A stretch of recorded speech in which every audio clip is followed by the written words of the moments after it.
اعوذ باللہ من الشیطان الرجیم بسم اللہ الرحمن الرحیم وما توفیقی الا باللہ توکلت علیہ انیب رب زدنی علما رب زدنی علما رب زدنی علما۔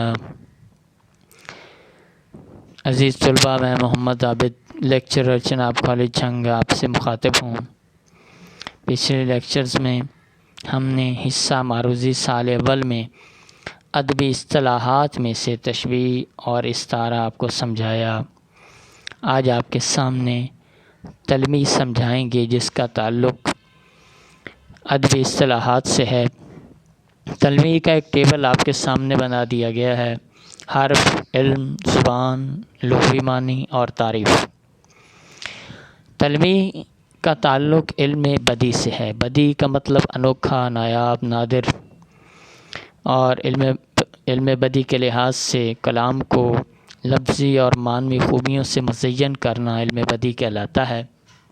عزیز طلباء، آپ کو صرف اس بات کا علم ہونا چاہیے کہ تلمیح کا تعلق کس زبان سے ہے اور کس علم سے ہے۔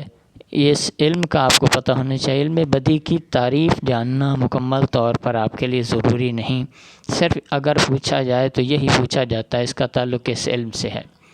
زبان عربی ہے۔ لغوی معنی اس کے یہ ہیں: اشارہ کرنا، اچٹتی ہوئی نگاہ ڈالنا یا سرسری نگاہ ڈالنا۔ تعریف اس کی اس طرح ہے کہ ادبی اصطلاح میں نظم یا نثر میں قرآن مجید کی آیت، کسی حدیث، کسی مشہور روایت، کسی تاریخی واقعے یا مذہبی، سیاسی، اخلاقی، تاریخی، افسانوی واقعے کی طرف 2 یا 3 لفظوں کے ذریعے اشارہ کیا جاتا ہے، اسے تلمیح کہتے ہیں، اور اشارہ کرتے ہی وہ واقعہ ذہن پر تازہ ہو جاتا ہے۔ تلمیح کے اغراض و مقاصد میں ہم نے مزید بتایا ہے کہ نظم و نثر میں کسی بات کو اچھی طرح سمجھانے کی غرض سے قدیم واقعات، قصے، کہانیاں اور روایات کا سہارا لیا جاتا ہے۔ اس مقصد کے لیے شاعر یا نثر نگار پورے واقعے کی بجائے 2 یا 3 الفاظ کے ذریعے اشارہ دیتا ہے تاکہ پورے قصے کی تفصیل سے بد مزہ ہونے کے بجائے کم وقت میں پڑھنے والوں کے ذہن پر یا قاری کے ذہن پر پورے واقعے کا اثر تازہ ہو جائے۔ چند نثری مثالیں آپ کے سامنے ہیں، کچھ فقرے آپ کو دیے، کچھ لفظ آپ کے سامنے رکھے جائیں گے اور ان کے پیچھے قرآن مجید کے مختلف واقعات، انبیاء کرام کے واقعات ہیں، اور یہ 1 یا 2 لفظوں کے ذریعے نثر میں آئیں یا شعر میں آئیں تو آپ کو پہچاننا ہے کہ تلمیح والے الفاظ کون سے ہیں۔ آب حیات ہے وہ پانی جسے پینے سے انسان مر نہیں سکتا، جسے ہمیشہ ہمیشہ کی حیات مل جاتی ہے۔ اور پھر اس سے منسوب جو واقعات ہیں، خضر علیہ السلام کے، سکندر اعظم کے مختلف روایات ہیں، سارے واقعات ذہن پر تازہ ہو جاتے ہیں۔ آتش نمرود ہے وہ آگ جو نمرود نے جلائی، حضرت ابراہیم علیہ السلام کے لیے اللہ تعالیٰ نے اسے گلزار بنا دیا۔ یہ پیچھے قرآنی واقعات ہیں۔ ابن مریم، حضرت عیسیٰ علیہ السلام، اور ان کا پیدا ہونا بھی معجزہ ہے، اور دم عیسیٰ، حضرت عیسیٰ علیہ السلام کے مختلف معجزات ہیں، بیمار کو تندرست کر دینا، مردہ کو زندہ کر دینا۔ اسی طرح صبر ایوب ہے، حضرت ایوب علیہ السلام کا صبر ہے، اللہ تعالیٰ نے کس طرح انہیں بیماریاں دیں، کس طرح صحت یاب کیا، ایک واقعات ہیں ان کے پیچھے قرآنی واقعات۔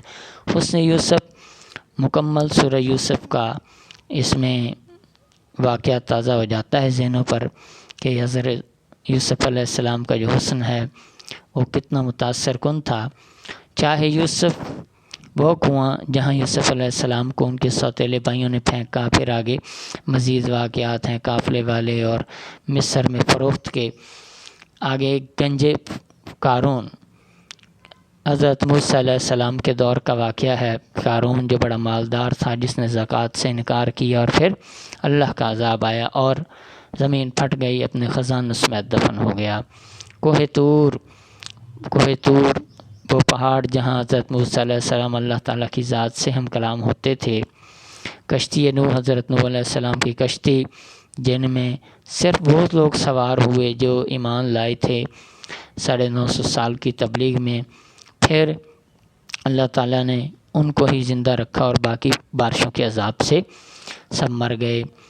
خضر علیہ السلام کا واقعہ ہے کہ انہوں نے آب حیات بھی رکھا ہے، اور کس طرح ان کی زندگی جو ہے، قرآن جو واقعات آئے حضرت خضر کے ساتھ، سکندر اعظم کے، اس کے ساتھ جام جم ہے بادشاہ جمشید کا پیالہ، جس کے ذریعے وہ آنے والے حالات کے متعلق بتایا کرتے تھے۔ نخل طور ہے، وہ درخت جو طور پہاڑ پر ہرا بھرا درخت تھا، جہاں حضرت موسیٰ علیہ السلام اللہ تعالیٰ سے ہم کلام ہوتے۔ اورنگ سلیمان، وہ تخت جس پر سلیمان علیہ السلام بیٹھ کر، جس سے ہوائیں اڑا کر لے جاتی، جنات لے جاتے، اور مختلف قسم کے واقعات، یہ قرآنی واقعات ہیں جو ایک یا دو لفظوں کے ذریعے ان واقعات کی طرف اشارہ کیا جاتا ہے۔ عزیز طلباء، اب آپ کے سامنے اشعار کے ذریعے مثالیں پیش کی جائیں گی اور تلمی کو ان اشعار سے الگ کیا جائے گا۔ ابن مریم ہوا کرے کوئی، میرے دکھ کی دوا کرے کوئی۔ شعر کے اندر تلمی پہچاننی ہے۔ ابن مریم جو ہے، اس کے پیچھے قرآنی واقعات ہیں کہ حضرت عیسیٰ علیہ السلام کا پیدا ہونا، پھر ان کے معجزات ہیں اور ان کا بیماروں کو تندرست کر دینا۔ دوسرے شعر میں کیا کیا خضر نے سکندر سے، اب کسے رہنما کرے کوئی۔ خضر اور سکندر جو ہیں تلمی ہیں، اور ان کے پیچھے وہ آب حیات والے واقعات موجود ہیں جس کی مختلف روایات ہیں۔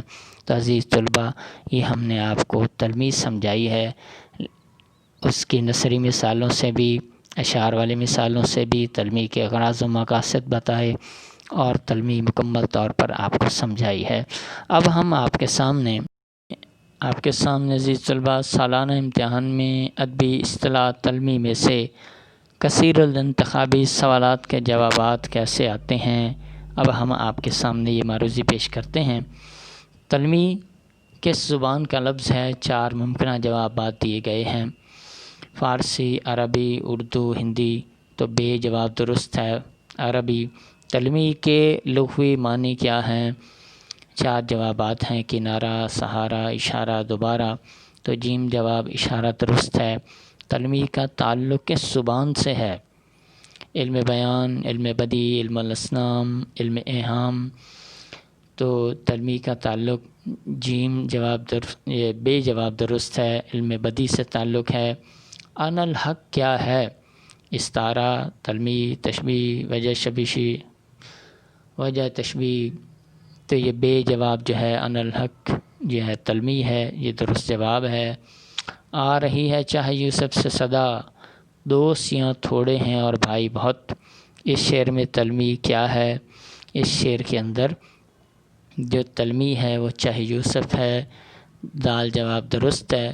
تو نیچے 5 کے جوابات آپ کے سامنے دیے گئے ہیں۔ تو اس انداز سے سالانہ امتحان میں تلمی کی معروضی آیا کرتی ہے۔ عزیز طلباء، ہم نے آپ کو تلمی مکمل طور پر سمجھائی، جدید دور میں کس طرح کثیر الانتخابی آتے ہیں وہ بھی سمجھائے۔ اس کے ساتھ ہی ہم آپ سے اجازت چاہیں گے۔